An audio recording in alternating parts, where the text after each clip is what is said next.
Breath of the Eternal, the Upanishads, the wisdom of the Hindu mystics, the principal text selected and translated from the original Sanskrit by Swami Pravananda and Frederick Manchester.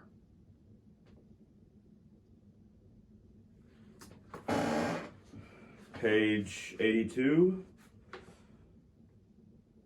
Chandogya Upanishad. Sir, is there anything higher than speech? Yes, mind is higher than speech. As the closed fist holds two amalaka fruits, or two kola fruits, or two aksha fruits, so does mind hold name and speech. For if a man thinks in his mind to study the sacred hymns, he studies them. If he thinks in his mind to do certain deeds, he does them.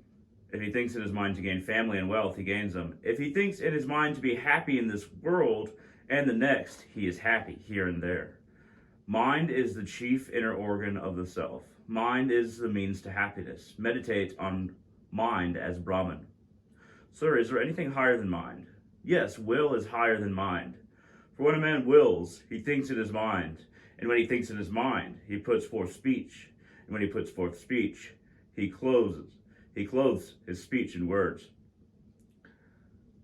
All these, therefore, center in will, consist of will, and abide in will. Meditate on will as Brahman. Sir, is there anything higher than will? Yes, discriminating will is higher than will. For when a man discriminates by analyzing his past experiences and considering on the basis of these what may come in the future, he rightly wills in the present. Meditate on discriminating will as Brahman. Sir, is there anything higher than discriminating will? Yes, concentration is higher than discriminating will. Those who reach greatness here on earth reach it through concentration.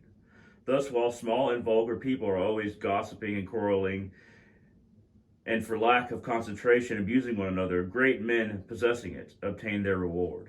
Meditate on concentration as Brahman. Sir, is there anything higher than concentration? Yes, insight is higher than concentration. Through insight, we understand all branches of learning, and we understand what is right and what is wrong, what is true and what is false, what is good and what is bad, what is pleasant and what is unpleasant. This world and the other worlds we understand through insight. Meditate on insight as Brahman. In like manner, Sanat Kumara taught Narada to meditate on Brahman as power, as food, as water, as fire, as ether, and to meditate on him as memory, as hope, and as the principle of life. Then said Sanat Kumara, but verily he is the true knower who knows eternal truth. Reverend sir, I wish to be a true knower. Then asked to know of that infinite reality. Sir, I ask to know of it. It is only when a man has realized eternal truth that he declares it. He who reflects upon it realizes it. Without reflection, it is not realized. And only he who has faith and reverence reflects on eternal truth. And only he who attends on a guru gains faith and reverence. And only he attends on a guru who struggles to achieve self-control. And only he struggles to achieve self-control who finds joy in it, as asks to know of this joy. Sir, I ask to know of it. The infinite is the source of joy. There is no joy in the finite. Only in the infinite is there joy. Ask to know of the infinite. Sir, I ask to know of it. Where one sees nothing but the one, hears nothing but the one, knows nothing but the one, there is the infinite. Where one sees another, hears another, knows another, there is the finite. The infinite is immortal. The finite is mortal. In what does the infinite rest? In its own glory, nay, not even in that.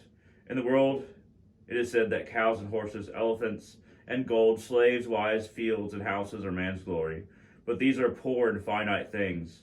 How shall the infinite rest anywhere but in itself?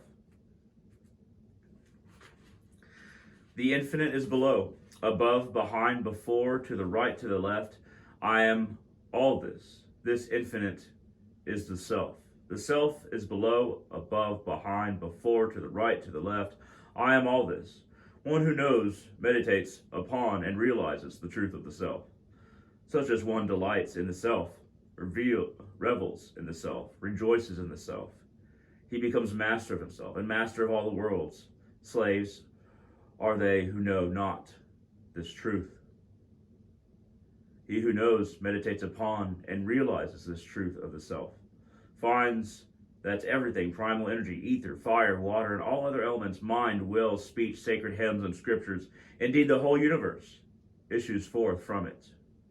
It is written, he who has realized eternal truth does not see death, nor illness, nor pain. He sees everything as the self and obtains all. The self is one, and it has become all things. When the senses are purified, the heart is purified. When the heart is purified, there is constant and unceasing reverent remembrance of the self. When there is constant and unceasing remembrance of the self, all bonds are loosed, and freedom is attained. Thus the Venerable Sanat Kumara taught Narada, who was a pure heart, how to pass from darkness into light. Ending on page 84, halfway down, the Chandogya Upanishad. Thank you for listening.